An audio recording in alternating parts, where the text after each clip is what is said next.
Interdiction de défendre les emplois français. Voilà ce que nous a donné comme message l'Union. Forestia, Continental, Total.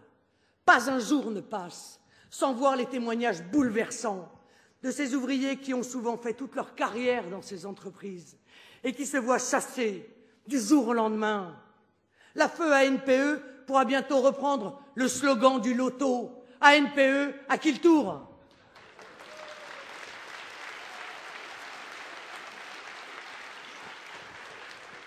On dirait les petits fonctionnaires, quant à eux, ne seront pas en reste, puisque la règle d'or, toujours la même, de la concurrence libre et non faussée, leur sera également appliquée.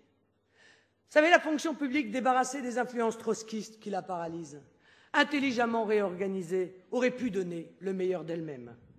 Mais non, on a choisi de la dépecer, mais de la dépecer que de ses attributs rentables, au bénéfice d'un privé qui, loin d'insuffler la concurrence, organise en réalité souvent des ententes illicites pour imposer des prix de plus en plus élevés aux consommateurs.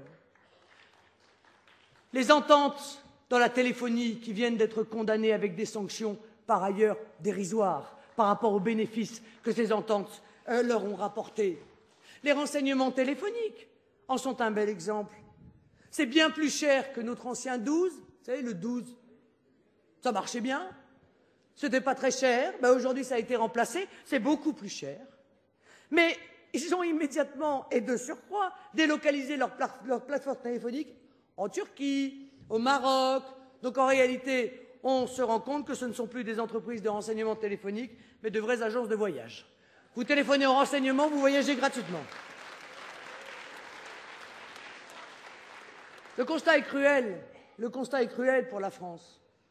D'un côté, moins de postes, moins de police, moins de commissariats, moins de gendarmerie, moins d'hôpitaux avec des soins de moins bonne qualité, moins de médicaments remboursés, moins d'armées, moins de casernes, moins de tribunaux et un niveau d'enseignement qui ne cesse de baisser, et de l'autre, toujours plus d'impôts, toujours plus de taxes. Elle est là la réalité de la France aujourd'hui.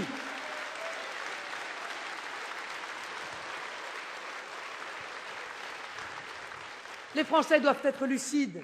Quelle que soit leur couleur, les partis du système UMP, PS, Modem, Verts, extrême gauche sont complices depuis 30 ans de cette construction européenne qui ne critique d'ailleurs que du bout des lèvres. Ils ont voté Maastricht, ils ont voté Lisbonne, ils plaident encore pour plus de carcans, plus de directives et d'autoritarisme européen. Alors oui, leur Europe fait mal. Elle fait mal à notre pays, elle fait mal à notre nation, elle fait mal à notre peuple. Parce que cette Union européenne est le fer de lance de la destruction, non seulement de nos nations européennes, mais aussi de nos cultures, de nos valeurs, et comme l'a dit tout à l'heure Bruno, de nos modes de vie. Soyons conscients que le modèle économique qu'elle nous impose, cette loi de la jungle qui avantage les gros, les copains du système, cette logique de brassage obligatoire, universel, sans frontières, mercantile, des hommes, des marchandises, des capitaux, nous a menés à la catastrophe. Ainsi, nous savons ce dont nous ne voulons pas. Mais qu'est-ce que nous voulons? Quel est notre modèle économique? Quels principes doivent le guider? Essayons de le résumer. Notre modèle se fonde sur le primat du politique sur l'économie, et non l'inverse comme aujourd'hui. Parce qu'aujourd'hui, c'est l'économie qui dirige. L'économie doit agir librement, dans un cadre donné avec deux impératifs. Assurer le bien-être de la population française, assurer les exigences stratégiques de l'État. Si la libre concurrence est nécessaire, elle doit respecter les valeurs et les traditions des peuples où elle est appliquée. Or, dans notre culture, désolé, mais tout n'est pas à vendre ou à acheter. En conséquence, l'État doit réglementer les secteurs où il souhaite détenir un monopole. Transport public, énergie, défense, télécommunications, médias, afin de préserver ces secteurs de visées stratégiques hostiles. Tant qu'il n'existe pas de crise économique et que les impératifs que j'ai exprimés plus haut sont respectés, alors l'État se doit d'éviter d'intervenir. Si des dysfonctionnements interviennent, extérieurs ou intérieurs, pénurie alimentaire, une hausse du prix du pétrole, alors l'État doit pouvoir imposer les mesures qu'il juge nécessaires en usant de son pouvoir régalien, en agissant sur la monnaie, sur les salaires, sur les droits de douane, sur le contrôle des changes. Il est donc vital pour un État qui désire conserver son indépendance et sa liberté d'agir, de se désendetter et de pouvoir disposer d'une banque centrale sous son contrôle direct, afin de pouvoir jouer à sa guise sur la circulation monétaire dans le pays. Concernant la fonction publique, et afin d'éviter les défauts inhérents à un secteur qui, lui, ne connaît pas la concurrence, il faut instaurer évidemment dans ces administrations un système de rémunération au mérite. Il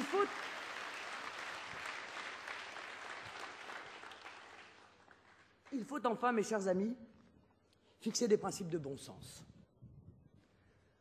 Tout ce que peut fabriquer ou produire le pays sans coût excessif, et qui fournit de l'emploi à des salariés ou est considéré comme d'intérêt stratégique par l'État, doit être protégé par des droits de douane variables selon les menaces. Premier principe. Deuxième principe, la monnaie nationale n'est pas une marchandise. Il faut donc restaurer le système qui la place hors du champ des spéculateurs internationaux. Troisième principe, l'État doit s'arroger le droit d'interdire toute société ou organisation étrangère dont l'activité peut être néfaste sur les plans économiques, politiques et culturels pour le pays.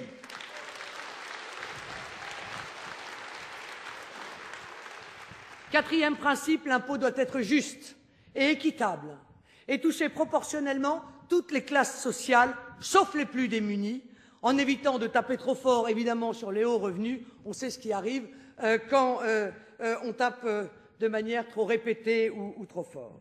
Cinquième principe, l'État doit se donner les moyens, même à prix élevé, et donc non compétitifs, de fabriquer ce qu'il estime nécessaire à son indépendance et dont la perte de savoir-faire lui serait préjudiciable. Je pense par exemple à l'industrie spatiale.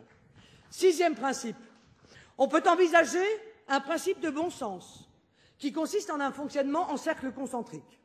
Une région pouvant prioritairement consommer ce qu'elle produit. Si un produit n'est pas disponible dans la région concernée, c'est alors la région voisine de l'approvisionner.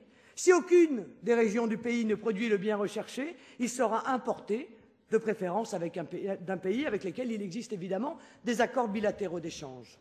Enfin, vous voyez, ce sont des principes de bon sens, mais quand on se les résume et quand on se les rappelle, on s'aperçoit comme on s'en est éloigné, ou plutôt comme ils s'en sont éloignés. Enfin, une économie continentale, ouverte sur les deux océans, doit avoir pour objectif l'autarcie des grands espaces. Le continent eurasien, de Brest à Vladivostok, possède largement en son sein de quoi satisfaire ses besoins essentiels. Pour les denrées ou matières premières qu'elle ne posséderait pas, ou alors en quantité insuffisante, des accords de commerce internationaux avec les pays producteurs permettront évidemment de pallier à cette carence. Ces principes de bon sens, mes chers amis, étaient pratiqués naturellement par tous les États du monde, avant bien sûr que le totalitarisme ultralibéral ne s'y répande. Nous devons les rétablir. Pour cela, il faut encore que nous ayons conservé les outils pour le faire. C'est ça la bataille qui nous réunit aujourd'hui. La grande bataille qui doit être menée contre l'Europe des technocrates de Bruxelles. La grande bataille pour notre liberté, notre identité, notre sécurité et notre prospérité. Nous ne devons pas en dévier.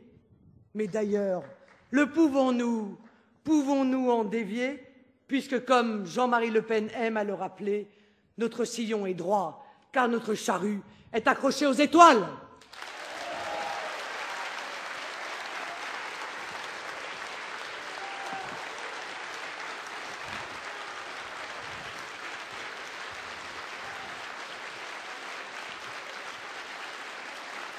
Bien, merci Marine.